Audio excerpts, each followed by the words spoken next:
এই যে রুমিন ফারহানা, অনেক ভালোবাসতাম, এখনো ভালোবাসি, কিন্তু পাইলেই সার্চ করে দিব, সুযোগ পাইলেই সার্চ করে দিব, কারণ প্রথম আলোতে গিয়েছিলেন। যারা যারা গিয়েছেন, এই যে আসিফকে দেখছেন না, আসিফকে কিন্তু খুব পছন্দ করতাম, আসিফের সাথে খুব ভালো সম্পর্ক ছিল, ছাড়ি নাই কেন? কারণ প্রথম আলোতে গিয়েছেন। প্রথম আলো, ডেইলি স্টার, ইন্ডিয়া, এই জায়গায় কোনো ছাড় নাই। আওয়ামী লীগেরও ছাড়বো, কিন্তু প্রথম আলো, ডেইলি স্টার, ইন্ডিয়ার সাথে কানেকশন, বহুত আওয়ামী লীগের আছে যারা কিনা ইন্ডিয়ার সাথে কানেকশন নাই, ইন্ডিয়ার ব্যাপারে যাদের একটা আলাদা মতাদর্শ আছে, তাদের ব্যাপারে মাপ আছে।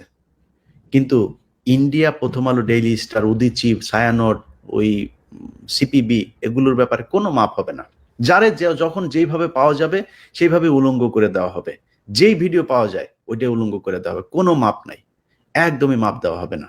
অতএব আবারও ওয়ার্নিং দিচ্ছি, এখান থেকে সরে আসতে হবে।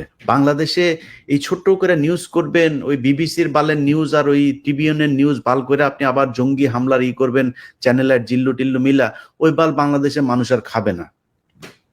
বাংলাদেশে কোনো জঙ্গি নেই।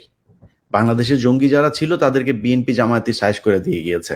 এরপরে যা হয়েছে সবকিছুই এই এই যে শায়েক আব্দুর রহমান, বাংলা ভাই, এদেরকে মারার কারণে ভারতের যে পরিকল্পনা সেটা যেহেতু বাস্তবায়ন করা যায় নাই, বিএনপি যেহেতু সেটাকে করতে দেয় নাই, এই কারণে এখন ভারতের পদে আগুন ধরেছে। এখন ভারত নানানভাবে এই বিভিন্ন জায়গায় বোমা হামলা, এই সেই নিজেদের সংগঠনের এগুলো নিজেরা করে তারপরে এই দেশে আলেম সমাজকে, এই দেশকে পৃথিবীর কাছে জঙ্গি রাষ্ট্র হিসাবে বানাইতে চেয়েছে। এটা করা যায় না দেখে তাদের এখন কষ্ট, তারা এখন নতুন করে নতুন ছক করছেন। যাই হোক, অনেক বিষয় নিয়ে কথা বললাম, সবশেষ এই কথাটা বলে শেষ করি ভাই।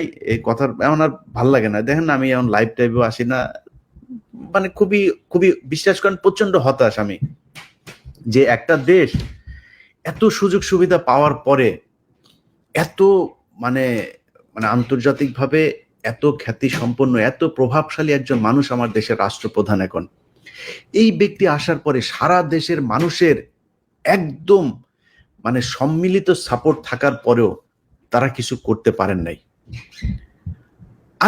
আর কি করবেন? আর কেমনি এই দেশটা ঠিক করবেন বলেন?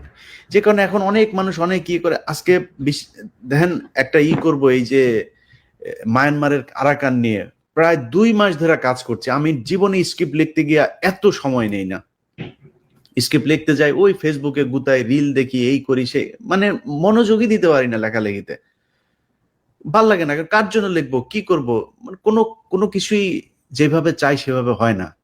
মানে আমরা তো চেয়েছিলাম যে এই অন্তত বাংলাদেশ, যেই সমস্যাটা বাংলাদেশের মানে আজকের যে ক্রাইসিসের জন্য যেটা দায়ী, আপনি প্রথম আলোর যদি নাকি তার আগের নিউজগুলিও যদি দেখেন, তারেক রহমান সম্পর্কে প্রথম আলো, এটা গুগলে লেখেন, লেখা সার্চ দেন, দেখেন তারেক রহমানকে কত জায়গায়